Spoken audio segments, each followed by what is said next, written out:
समय हमारे साथ बातचीत के लिए मध्य प्रदेश के कैबिनेट मंत्री हरदीप सिंह डंग मौजूद है। सर बहुत बहुत स्वागत है T24 पर। बहुत बहुत धन्यवाद सर। हाल ही में 1660 करोड़ की जो बड़ी सूक्ष्म सिंचाई योजना है उसकी टेस्टिंग की गई है और कैबिनेट मंत्री हरदीप सिंह डंग का एक स्टेटमेंट सामने आया था जिसमें आपका कहना है कि मेरे जीवन का जो राजनीतिक सपना है वो लगभग पूरा हो गया है और मन भांगड़ा करने का कर रहा है।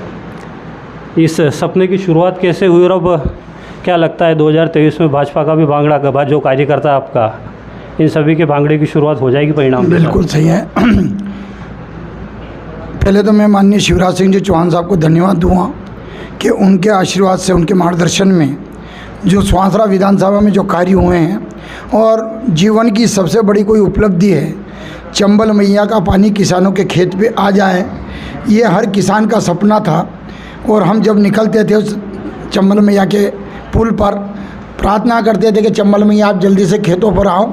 और ये लगातार जब कोशिश की गई उसमें स्वीकृति हुई और स्वीकृति के बाद करीब 85,000 हेक्टेयर और 16 अरब 62 करोड़ की योजना जब स्वीकृत हुई थी और खुशी के क्षण कल जब किलगारी में उसको हमने वाल खोला और टेस्टिंग करी तो सबसे बड़ा जीवन का जो एक सपना था वो पूरे होते हुए हमने जो देखा है, मेरे लिए वो क्षण वास्तव में बहुत सुखदायी था।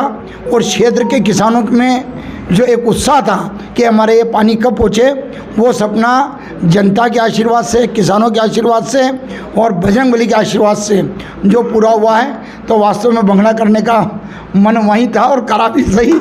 और मुझे तो विश्वास है कि आने वाले दिनों में ये हमारी कैंपुर सीतापुर सिंचाई योजना इसका भी काम प्रारंभ हो चुका है।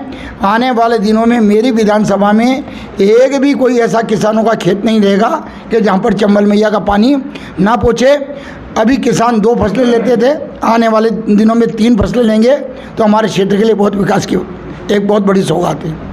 इस की टेस्टिंग हो चुकी है और कितना समय और आप मानते हैं कि बहुत जल्द लोगों तक पानी पहुंच जाएगा? इस टेस्टिंग का कितना टाइमिंग और बच रहा है? टेस्टिंग लगातार चल रही है और 1.5 महीने से 2 महीने के अंदर पूरी पाइपलाइन स्वांसरा शामगढ़ की वो प्रारंभ हो जाएगी और पानी जाना प्रारंभ हो जाएगा। अगली रबी की फसल में उसको चंबल का पानी का उपयोग किसान कर सकेंगे। और हमारा सीतापुर कैंपुर भी लगातार फास्ट गति से जो काम चल रहा है, इसकी भी हम जल्दी इसका उपयोग किसानों के हित में ले सकें। क्या लगता है कैबिनेट मंत्री हरदीप सिंह डंग को कि ये जो योजना है जिसकी टेस्टिंग हो चुकी है, इसकी वजह से अब चुनाव परिणाम कुछ ऐसे आएंगे कि भाजपा कार्यकर्ता भी भंगड़ा करेंगे? लगता है ऐसा कि ये इफेक्टिव रहेगी चुनाव में? देखो, पहली बात तो पानी पहुंचना, किसानों के चेहरे पे खुशी आना, तो भांगड़ा तो होना ही है इस विधानसभा में, क्योंकि भांगड़े का अर्थ है अपनी खुशी जाहिर करना और ईश्वर को धन्यवाद देना, सरकार को धन्यवाद देना कि इतनी बड़ी सौगात यहाँ पर मिली है।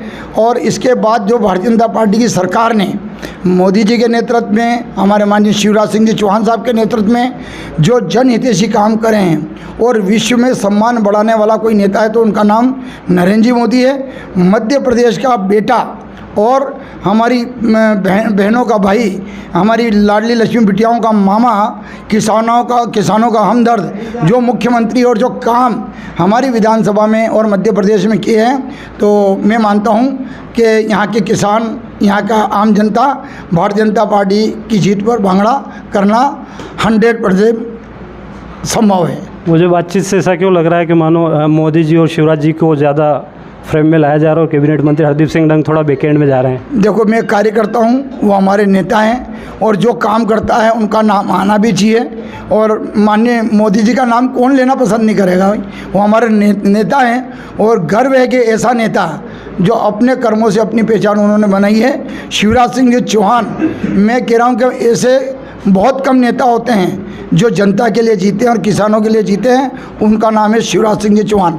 तो वो हमारे नेता हैं, हमारे मुखिया हैं, तो उनका नाम लेने में ऐसे ही आनंद आता है। क्षेत्र की फ़िलहाल बात की जाए तो जो नाराज़ कार्यकर्ता है उनकी बातों से ऐसा लगता है, जहाँ तक हम क्षेत्र में घूमते हैं, कि भाजपा में कहीं ना कहीं अफसरशाही हावी होने लगी है। अधिकारी जो हैं वो आपकी या फिर आपसे जुड़े लोगों की उतनी सुनते नहीं हैं। क्या लगता है भाजपा में जिस तरीके से आरोप लगते हैं कि अफसरशाही जो है वो हावी रहती है कांग्रेस के मुकाबले, कुछ वैसा माहौल लग रहा है कि चुनाव से? ये कोई अपने अपने काम करने का एक सिस्टम रहता है। कार्यकर्ता हमारे यहाँ पर बहुत सहनशील है, वो सरकार का मान सम्मान बढ़ाने के लिए कहीं न कहीं कदम अगर कहीं न कहीं बड़े नेतृत्व से कहीं होता है कि अपन को बिल्कुल शासन प्रशासन का साथ देना चाहिए। इसलिए बड़ा दिल का कार्यकर्ता हमेशा हमारे शासन प्रशासन को कैसे सम्मान मिले, इसलिए वो कहीं न कहीं उत्तेजित होने के बाद भी हमारा पार्टी को कोई नुकसान ना हो, इसके बाद भी वो अपना पूरा धैर्य रख के मान सम्मान के लिए आगे बढ़ता रहता है।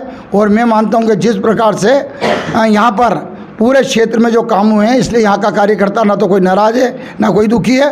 और जहाँ पर परिवार होता है तो थोड़ा बहुत तो भाई भाई में भी हो जाता है, और जब बात आती है पार्टी की तो प्रत्येक कार्यकर्ता संगठन के लिए तैयार रहता है।